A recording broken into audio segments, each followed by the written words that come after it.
moving from self-rejection toward self-compassion. Take a look for the feeling that you most dislike. These are inevitably feelings like feeling rejected, anxious, angry, impatient, terrified, empty, or perhaps lonely. When we don't like our feelings, it's a form of self-rejection. Is that clear? Can you see that? If you don't like when you feel frightened, that means there's a part of you that is either judging it, or perhaps you just simply are withdrawing from yourself. If we stay aware of these forms of self-rejection, it opens a possible door. We could move toward caring for ourselves if we're devoted. We can move toward acceptance, kindness. But if we're unaware that we're having these kinds of self-rejection, there's no impetus to move toward the part of ourselves that could be kind, accepting, and self-compassionate. Self-rejection isn't primarily about just the critic, the more obvious critical thoughts in our mind. What we're looking for are feelings that come from rejection: shame, guilt, inadequacy, even withdrawal or suppression.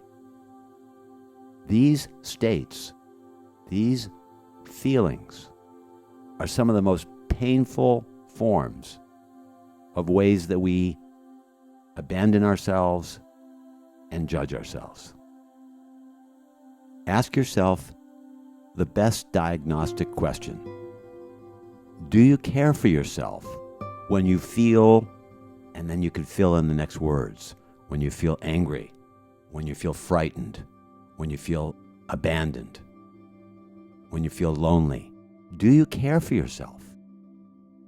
And if the answer is no, then you can be assured that you're caught in another level of self-rejection, and you probably don't normally notice.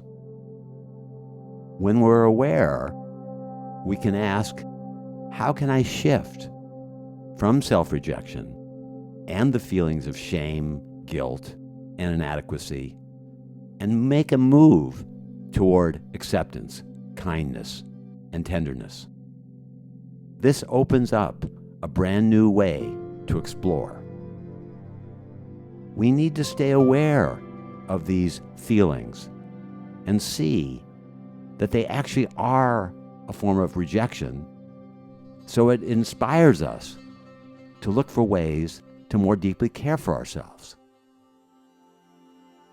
We need to be inspired to see these subtle forms of self-rejection and let it motivate us to seek a caring instinct.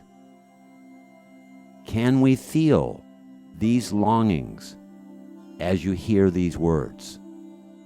As you hear that you're rejecting yourself in these feelings, does it evoke a part of you that would prefer to care for yourself? Hopefully it does. Maybe something like, I want to care for myself when I normally reject myself in all these ways. This is a time when we could be quite discouraged.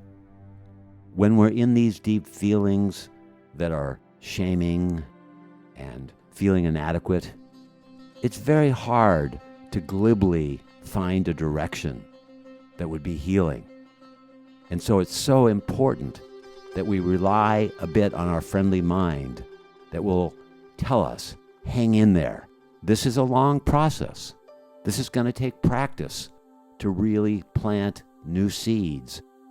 The key is we can recognize the self-rejection and give ourselves a chance to move the opposite way.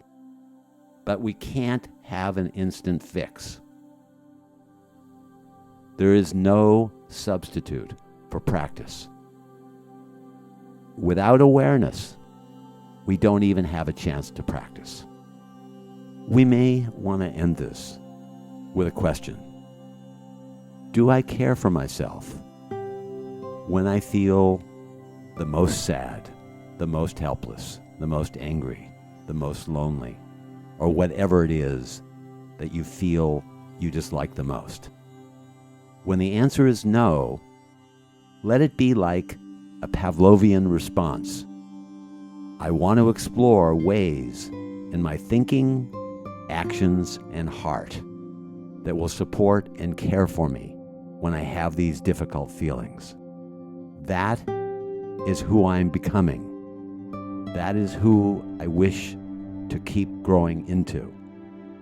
This is what I want to encourage at these most difficult times.